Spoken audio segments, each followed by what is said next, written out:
Hello विद्यार्थियों, अपने lesson number 2 का विलियन चैप्टर का ये सेकंड लेक्चर है। इस लेक्चर में से आपको एग्जाम में कोई बड़े क्वेश्चन 3 नंबर के या 4 नंबर के पक्के मिलने वाले हैं। इसमें से आता ही है 3-4 नंबर का, और इसके अलावा जो 1 नंबर के एमसीक्यू हैं वो भी आ सकते हैं। तो ये जो लेसन नंबर जो 2 है, जो लेक्चर नंबर 2 है, बड़े क्वेश्चन के लिए काफ़ी अहम है। तो शुरू करते हैं इसमें अपने।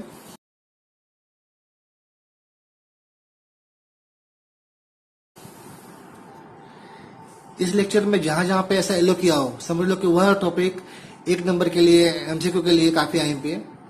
यहाँ दिया हुआ विलेयता, इसकी व्याख्या समझ लो कि एक निश्चित तापमान पर विलायक की निश्चित मात्रा, मतलब चाहे विलायक 100 ml हो, 1000 ml हो, पर लीटर हो, पर केजी हो, निश्चित मात्रा में घुली हुई विलेय की अधिकतम मात्रा को क्या कहते हैं? विलेयता कहते हैं। यहाँ लेके आएगा अधिकतम, न्यूनतम, समान, क्या आंसर आएगा? अधिकतम मात्रा को। ठीक है, यह विलेयता किसमें हो सकती है? मोलारिटी में, नॉर्मलिटी में, मोल अंश में, अलग अलग इकाइयों में यह विलेयता होती है, जो अपने आगे पढ़ चुके हैं। अपना नेक्स्ट टॉपिक है ठोस की द्रव में विलेयता के परिबल। भाई कोई ठोस जब द्रव में घुलेगा, कौन कौन से परिबल है? तो जो मेन परिबल है भाई, जो विलायक और विलेय के बीच में कोई भी समान अंतर आणविक अन्योन क्रिया होनी चाहिए। मतलब आपस में कुछ प्रक्रिया होनी चाहिए, चाहे आयनीकरण हो, चाहे संगुणन हो, चाहे एच आबंध बने, कुछ कुछ होना चाहिए। अगर कोई भी प्रक्रिया नहीं हो रही है तो वह पानी में इसमें जो भी विलायक विलेय आपस में अविलेय होंगे। अगला पॉइंट है कि ध्रुवीय विलायक में ध्रुवीय विलेय एवं अध्रुवीय विलायक में अध्रुवीय विलेय घुल जाते हैं। मतलब समान समान को घुलता है, ध्रुवीय ध्रुवीय को, अध्रुवीय अध्रुवीय को। लाइक डिजोल्व लाइक, इसका एक इंग्लिश शब्द है कि समान समान, यानी कि लाइक डिजोल्व लाइक। अब यहाँ पर एग्जाम्पल दिया हुआ है कि ध्रुवीय क्या होता है, तो देख लो फिर से एक बार, आप रिपीट कर लो, आपको इसको लिखना नहीं है, खाली समझने के लिए। जैसे ओज बंद हो तो ओ पे एलपी आया होता है, वो क्या, उसका ऋणता अधिक होती है, वो माइनस बन जाएगा और ये बन जाएगा प्लस, आंशिक माइनस। ऐसे भाई एनएच में इनका इस पे एलपी है, इसके विद्युत ऋणता अधिक नेगेटिव होता है, अधिक पॉजिटिव है। ऐसे दो अलग अलग ध्रुव बन जाएंगे। एनओ भी, ओ में 2 एलपी है, माइनस बनेगा, यहाँ पर एन में 1 एलपी है, प्लस बनेगा। तो जहां पर ऐसे अलग अलग ध्रुव हों तो कहलाएगा कैसा पदार्थ? कहलाएगा ध्रुवीय पदार्थ या पोलर पदार्थ। तो जैसे H2O में है, ओज बंधाया हुआ है, अमोनिया है, HCN है, सब में ध्रुवीय है। अध्रुवीय क्या? जहां पर समान ऋणता वाले हो, समान समान सेम सेम दिया गया, अथवा ऋणता में कम अंतर हो, बहुत कम अंतर हो, दोनों प्लस प्लस हो, उसके नजदीक अंतर हो। तो जैसे Cl2 हुआ, O2 हुआ, बेंजीन हुआ, सब अध्रुवीय है। ठीक है, अब इसका एग्जाम्पल आएगा, जो अपने जो एग्जाम्पल बात की अभी, NaCl, शक्कर में क्या होगा? C6, ग्लूकोज C6, H12O6, शक्कर का C12, H22O11। पानी में विलेय होगा क्योंकि बेंजीन में नहीं होगा, बेंजीन अध्रुवीय है और ध्रुवीय है। नेफ्थलीन से हाइड्रोकार्बन है, नेफ्थलीन से हाइड्रोकार्बन, ये बेंजीन में विलेय है, पानी में विलेय नहीं होगा। ठीक है, ऊपर से एग्जाम्पल दिया होगा। तो आपके एग्जाम में इसमें सेम क्यों आता है। आगे बढ़ते अपने कि ताप की असर। तो ताप जानते हो भाई, अगर विलायक विलयन घुले और उष्मा ग्रहण करता हूं, डेल्टा एच घनाता हो, किस नियम से? एग्जाम्पल से किस नियम से? तो लसतेलिए के नियम से ताप बढ़ने पर ठोस की विलेयता बढ़ती है। शक्कर पानी में घोलो, एक जगह गर्म पानी ठंडा पानी है, तो शक्कर गर्म पानी में जल्दी घुलेगा क्योंकि वह प्रक्रिया स्वशोषी प्रक्रिया हो रही है।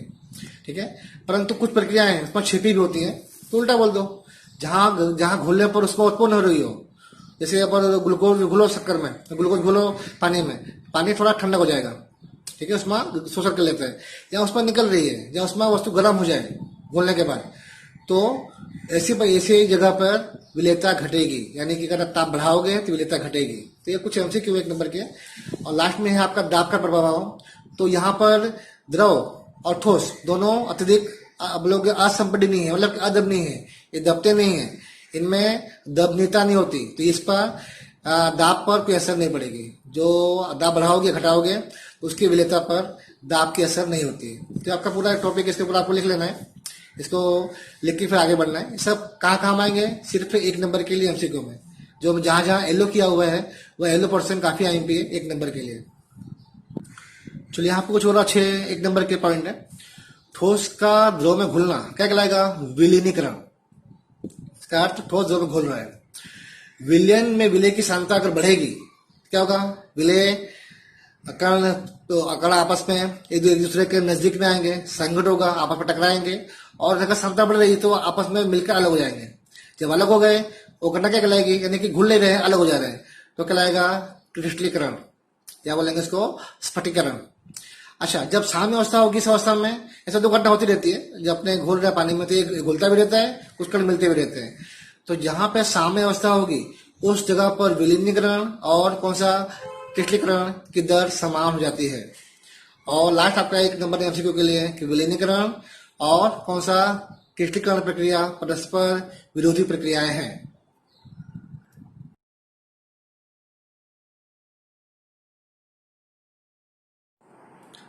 चलो थोड़ा अपने आगे बढ़ते हैं। तो ये एक नया टॉपिक है, विलय गैस, गैस विलय हो और द्रव विलायक हो, उसकी विलयता। यहाँ दो फिगर दी गई है, इस पे दिया गया है भाई कि जो पानी है, पानी द्रव मान लो है, इसमें गैस घोल रहे अपने, ऊपर से ये कोई पिस्टन है जो लगाया गया है और गैस के अणु है, ठीक है, उसको अपने दबा रहे हैं, ऊपर से दाब लगा रहे हैं, यहाँ पर दाब कम लगा हुआ है, यहाँ दाब अधिक लगा हुआ है। जो दाब कम लगा हुआ है वहां पे गैस के अणु कम घुले हुए हैं, ठीक है, अणु यहाँ पे अणु अधिक है, जो गैस अणु है यहाँ अधिक घुले, यहाँ अधिक होंगे, पर यहाँ पर कम घुले हुए हैं। वही ऊपर दाब बढ़ा दो, दाब बढ़ाया आपने तो गैस के अणु क्या हुए, उनका दाब बढ़ा तो यहाँ पे अधिक घुल गए, ठीक है। तो पहला प्रकार देखा आपने कि दाब बढ़ाने पर गैस के अणु की विलयता बढ़ती है, किसमें, तो द्रव विलायक में। दूसरी बात, जब इसकी विलयता बढ़ी तो क्या बढ़ जाएगा उसका, मोलंस, क्योंकि विलयता क्या होता है, मोलंस, मोलारिटी अलग अलग इकाइयां हैं, यहाँ आपने लेंगे मोलंस।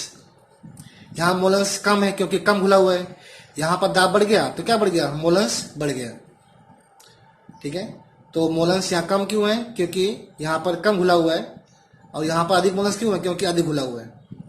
दूसरी बात, चलो भाई जो यहाँ घुले हुए गैस के अणु हैं यहाँ पे गति करेंगे तो यहाँ पे दाब लगाएंगे, यहाँ पे दाब लगाएंगे, दीवार पर यहाँ पर दाब लगेगा, यहाँ दाब लगेगा, तो वह कहलाएगा उस गैस का आंशिक दाब उस द्रव के अंदर। तो यहाँ पर कम अणु है तो उसका क्या होगा, गैस का दाब भी कम होगा, गैस का जो दाब है विभागीय दाब वह कम होगा, इसे कहते हैं आंशिक दाब कम होगा। यहाँ पर अधिक खुला हुआ, अधिक मोलंस, तो क्या होगा, यहाँ पर ये गैस के अणु अधिक गति करेंगे, उनका दाब बढ़ जाएगा, तो यहाँ क्या होगा, मोलंस बढ़ेगा तो गैस का आंशिक दाब भी बढ़ जाएगा, ठीक है। तो दाब बढ़ने पर विलयता बढ़ती है, मोलंस बढ़ता है, और क्या बढ़ जाएगा, गैस का आंशिक दाब बढ़ेगा। क्या सूत्र लिखेंगे अपने शॉर्ट में, लिखेंगे पी यानी गैस का आंशिक दाब घुला हुआ है अधिक, कब घुलेगा, जब उसका मोलंस अधिक होगा। दाब कब बढ़ेगा, जब अधिक मोलंस होगा, ठीक है। तो इसके बेसिक है, इसके ऊपर से एक क्वेश्चन आएगा, अब पूरा पूरा 5 नंबर का, हेनरी का नियम। तो आपको इसे लिखना नहीं है, समझना है, इसमें खाली एमसीक्यू आएगा, बाकी जो अपने क्वेश्चन आप करने वाले हैं, क्वेश्चन बड़ा क्वेश्चन आएगा कम से कम 3 से 4 नंबर का, अपने आप करते हैं। जो हमने अभी पढ़ा तो उसके ऊपर से क्वेश्चन आएगा 3-4 नंबर का, हेनरी का नियम समझाकर आलेख सहित हेनरी अचलांक का महत्व समझाओ, हेनरी का नियम के अनुप्रयोग लिखो, मिला के 4 नंबर में आता है। इसमें से कोई खाली यही पूछा गया तो 3 नंबर में आवे, खाली पूछा गया अचलांक के बारे में तो दो अलग अलग 2 नंबर में आवे। तो जैसा पूछेंगे वैसा उसका क्वेश्चन, वैसा उसका आंसर आएगा। तो समझते अपने, अच्छा क्वेश्चन है, और जो अपने पूरा बेसिक वही है कि दाब बढ़ने पर क्या होगा, गैस की विलयता बढ़ेगी द्रव विलायक में। तो जो नियम क्या होगा है, इसका फर्स्ट नियम हेनरी का नियम लिखेंगे अपने बुक की लैंग्वेज में, स्थिर ताप पर किसी गैस की कहाँ पे, द्रव में विलयता किस पे डिपेंड करती है, कि द्रव अथवा विलयन की सतह पर लगने वाले आंशिक दाब के समानुपाती होती है। जितना ऊपर अधिक दाब बढ़ाओगे, दाब लगाओगे सतह पर, उतना गैस की विलयता बढ़ेगी। तो अपने पर देखो जानते अपने, दाब बढ़ाएंगे तो विलयता बढ़ेगी, पी समानुपाती x। और उस समय डाल्टन ने भी एक साइंटिस्ट था, यहाँ पे बोला गया है विलयता, पर यहाँ पे क्या वर्ड लिखा गया उसके लिए, मोलंस। तो क्या बोलेंगे, किसी विलयन में गैस का मोलंस, यहाँ था विलयता, यहाँ क्या आ गया, मोलंस, खाली इतना अंतर है बस, उस विलयन के ऊपर उपस्थित गैस के आंशिक दाब के समानुपाती होता है। इस पर से क्या बन गया कॉमन नियम, किसी गैस का वाष्प अवस्था में आंशिक दाब P उस विलयन में गैस के मोलंस के समानुपाती होता है, P समानुपाती x, एस का एम्बुलेंस, पी है उस गैस का आंशिक दाब। यहाँ पे था पी समानुपात एक्स, तो उसमें ओपन किए, क्या हो गया, पी बराबर के एच एक्स। यहाँ पर के एच क्या है, तो समानुपात अचलांक है, उसे नाम दिया गया है एच फॉर हेनरी अचलांक, हेनरी का अचलांक। ठीक है, अब इसे अपने आलेख बनाएंगे। तो जो अचलांक है उसका कुछ उस पर कुछ अच्छे पॉइंट, एमसीक्यू पॉइंट है, 1 नंबर आ सकते हैं, उसका 2 नंबर आ सकता है। तो पहला पॉइंट क्या है, चलो ग्राफ बनाओ, इसका पी दाब हो गया और इसका एम्बुलेंस हो गया, जानते दोनों आपस में समानुपाती है। ग्राफ कैसा है, ग्राफ रेखा मिलेगा, और इसका ढाल ले, तो ढाल मतलब इतना क्या कहलाएगा, पी, एक क्या कहलाएगा एक्स, क्या हो गया, पी बाई एक्स। तो यहाँ पे पी को, पी यहाँ पे है तो एस को नीचे ले जाओ, क्या बन जाएगा, पी बाई एक्स बराबर के एच।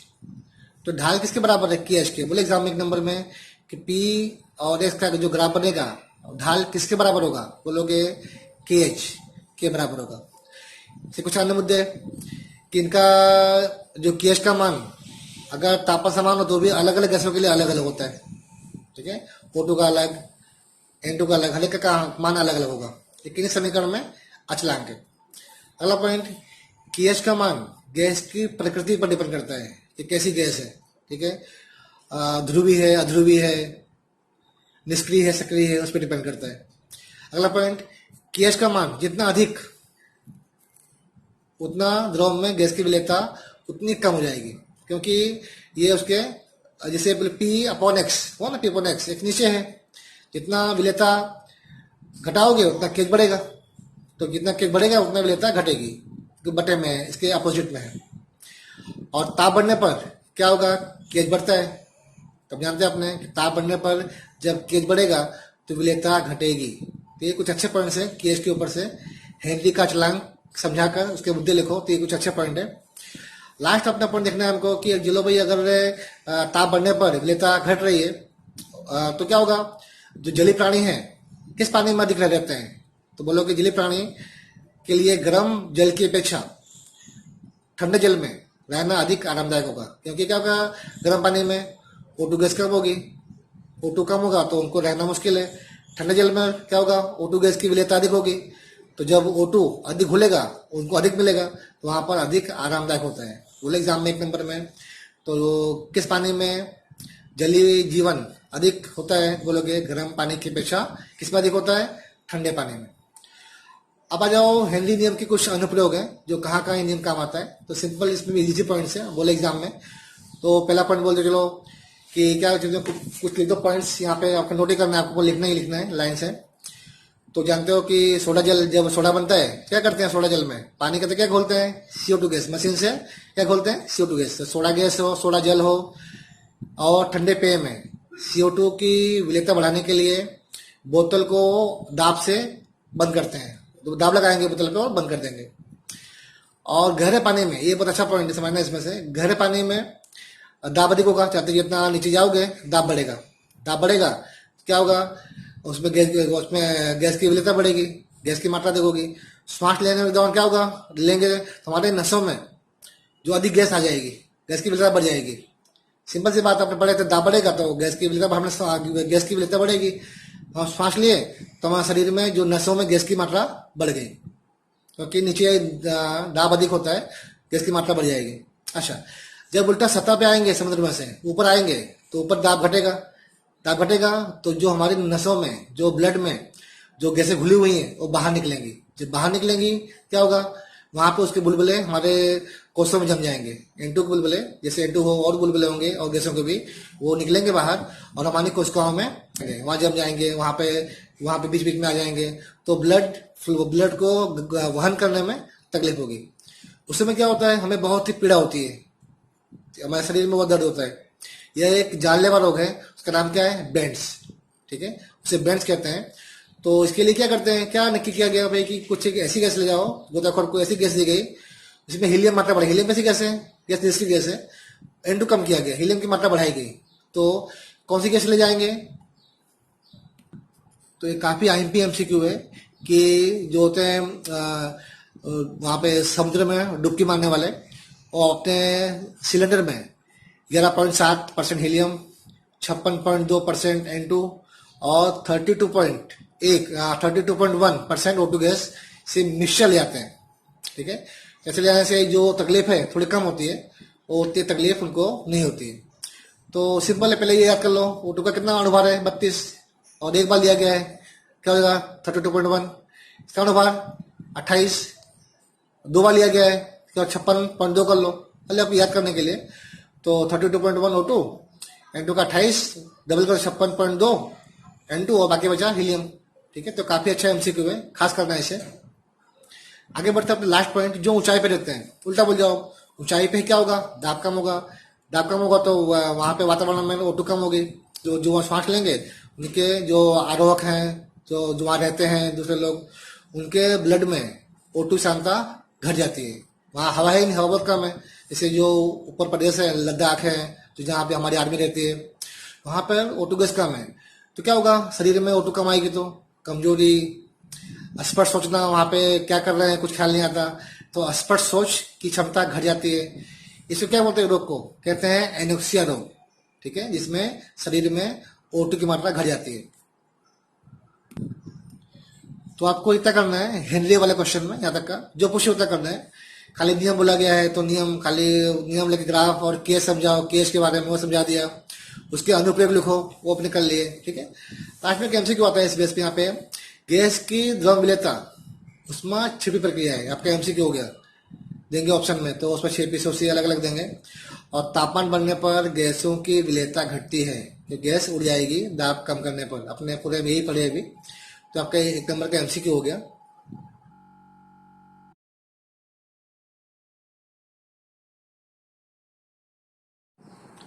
चलो एक आगे एक नया क्वेश्चन है, ये भी काफी IMP है क्वेश्चन, पूछते 3 से 4 मार्क्स में आएगा। तो क्या लिखा हुआ है, द्रव विलायक और द्रव विलय दोनों द्रव अवस्था में हो, उनसे प्राप्त विलयन के वाष्प दाब के लिए राउल्ट का नियम प्राप्त करो या समीकरण प्राप्त करो। ठीक है, यह कैसे विलयन है, द्विअंगी विलयन है, दोनों में द्रवी विलायक है और द्रवी विलय है। तो समझते क्या होता है, और दोनों कैसे, दोनों पदार्थ वाष्पशील है। चलो माना कि द्रव 1 और द्रव 2, तो इसको जो द्रव 1 है इसकी कैसा है, ये पदार्थ भी वाष्पशील है, इसकी वाष्प बनेगी अपने आप, और द्रव 2 भी वाष्पशील है। ठीक है, तो जो शुद्ध द्रव 1 का क्या होगा, वाष्प दाब P0 है। जो दूसरा है द्रव 2 है, वो अपन यहाँ पे अपने 2 कर लेते हैं, यहाँ पे 1 कर लेते हैं। अपने यहाँ पर 1 के लिए P01 शुद्ध दिया हो तो P01, और द्रव 2 है वो भी वाष्पशील है, उसका होगा P02। खाली द्रव 2 का, मान लो पानी अल्कोहल है, तो खाली अलग रखा हो, दोनों का वाष्प क्रमशः P10 और P20 होगा। अब क्या किया, मैंने एक अलग लिया पात्र, दोनों को डाल दिया इसमें पानी भी आ गया, इसमें अल्कोहल भी आ गया, दोनों आ गए। अभी यहाँ जो वाष्प बनेगी यहाँ पर, या दोनों वाष्प होगी, यहाँ वाष्प द्रव 1 की भी होगी, द्रव 2 की भी होगी, यानी वाष्प पानी की भी अल्कोहल की भी। अब यहाँ P कुल कितना होगा, तो इसका किसका नियम था, डाल्टन का नियम था कि मिश्रण में दोनों को दाब होता है P1 P2, तो दोनों को योग के बराबर क्या होगा, P कुल होगा। तो P कुल बराबर P1 प्लस P2। P1 क्या है, विलयन में द्रव 1 का वाष्प दाब, P2 क्या है, विलयन द्रव में 2 का वाष्प दाब। समझे, इतना आप इसे अब लिखते हैं थ्योरी इसके आधार पर। इसकी थ्योरी में जो फिगर की आवश्यकता नहीं है, समझने के लिए फिगर है। तो माना कि बंद पात्र है, उसमें 2 द्रव है, वाष्प द्रव है, पहला द्रव 1 द्रव 2 है, दोनों वाष्प दोनों की वाष्प बनेगी।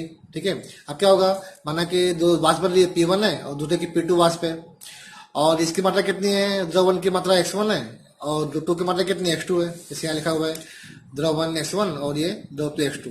ठीक है, अच्छा अब आगे बढ़ते हैं अपने। राउल्ट का नियम क्या कहते हैं, भाई जो भी वाष्पशील द्रव है, जो उसका दाब बनेगा, वाष्प दाब उस घटक के मूलस के समानुपात में होगा। जैसे द्रव 1 का वाष्प दाब द्रव 1 का मूलस पे समानुपाती होगा, और द्रव 2 का जो वाष्प दाब है वह किस पे, तो घटक 2 के जिसका मूलस समानुपात होगा। ठीक है, जिसकी इसकी मात्रा देखोगे तो इसका अधिक वाष्प बनेगा, इसकी मात्रा अधिक तो इसका अधिक वाष्प दाब। ठीक है, तो जो घटक का जो वाष्प दाब है उसके मूलस के समानुपात में होता है। और द्रव 1 के लिए कर लो, P1 समानुपात X1। अब इसको ओपन करेंगे, क्या हो जाएगा, P1 equal to P10 X1। P10 क्या है, शुद्ध द्रव 1 का समान ताप पर वाष्प दाब, आगे बात कर चुके हैं। खाली द्रव 1 दिया हो तो उसका P10 आके लाएगा। जो द्रव 2 है, विलयन क्या होगा, विलयन में P2 समानुपात X2 होगा। जितना अधिक x2 उतना अधिक p2 की मात्रा बढ़ेगी विलयन में। और इसको ओपन कर लो, इसको समानुपात को, क्या जाएगा p2 0। ये क्या है, शुद्ध द्रव दो का वाष्प दाब। खाली शुद्ध दिया हो तो उसका वाष्प दाब यहाँ से अचल होता है, दोनों अचलांक के p1 0 और p2 0, क्योंकि शुद्ध के लिए है। अब हम ये जानते हैं भाई डाल्टन का नियम कि कुल दाब कितना होगा, P बराबर P1 प्लस P2, जानते हैं अपने। आप जो यहाँ से मान रख देंगे 1 2 से, यहाँ रख दो मान समीकरण में, ठीक है, अपने यहाँ रख दिया मान समीकरण में, क्या हो जाएगा, बैठेंगे मान रखेंगे तो 2 पर से कुल बराबर, इसके बदले में P1 0 x1, इसके बदले में P2 0 x2। अब जानते हैं अपने कि अगर किसी घटक में दो घटक है, उसका मोलस कितना होगा, 1 होता है जोड़ने पे। मुझे यहाँ पे x1 को बदले में क्या रखना है, 1 माइनस x2 रखते हैं अपने समीकरण में 4 में, इसका मान रख दो। तो जहाँ पे x1 है वहाँ क्या जाएगा, यह जाएगा। तो रखा मान मैंने, क्या आ गया, P1 0 क्या हो गया, इसके बदले में 1 माइनस x2 और प्लस P2 0 x2। इसको गुणा कर लो, इसमें गुणा कर लिया मैंने, P1 0 और P1 0 x2, और यहाँ बाकी का ये रख दे दिया मैंने। अब इन दोनों में क्या कॉमन आएगा, दोनों में क्या कॉमन है, x2 कॉमन है, x2 बाहर ले लिया मैंने। P1 0 प्लस करके पहले लिख दिया मैंने P2 0, फिर माइनस करके लिख दिया मैंने P1 0, ठीक है। और उल्टा करना हो तो पॉसिबल है, जैसे मैंने यहाँ पर रखा था x1 की कीमत रखी थी, यहाँ दो x2 बराबर ले लो, उल्टा 1 माइनस x1, तो रखो मान समीकरण 4 में। तो लास्ट में कैसा प्राप्त होगा, हल करने पर P बराबर P0 1 था, P0 2 आ गया, प्लस रहेगा, यहाँ क्या हो जाएगा P2 माइनस P1, यहाँ क्या आएगा P1 0 minus P2 0 into x1, यहाँ पे x2 था, यहाँ x1 आएगा। ये समीकरण बहुत अधिक पूछते हैं एग्जाम में, तो पूरा लिखना है आपको, ठीक है। फिर देख लो लाइन से एक बार, इसका शॉर्ट ले लो लिखने के लिए, ठीक है। पहला पॉइंट यहाँ तक, उसके बाद में फिर अपने दूसरा पॉइंट यहाँ तक को लिखना है आपको। एग्जाम में क्वेश्चन मोस्ट टाइम भी है। विद्यार्थियों, आज के वीडियो में से आपको टोटल 5 क्वेश्चन के आंसर देने हैं, जिसको कमेंट में जाकर इसका आंसर, ऑप्शन वो वाले क्वेश्चन है, उसका आंसर लिखना है और भेजना है।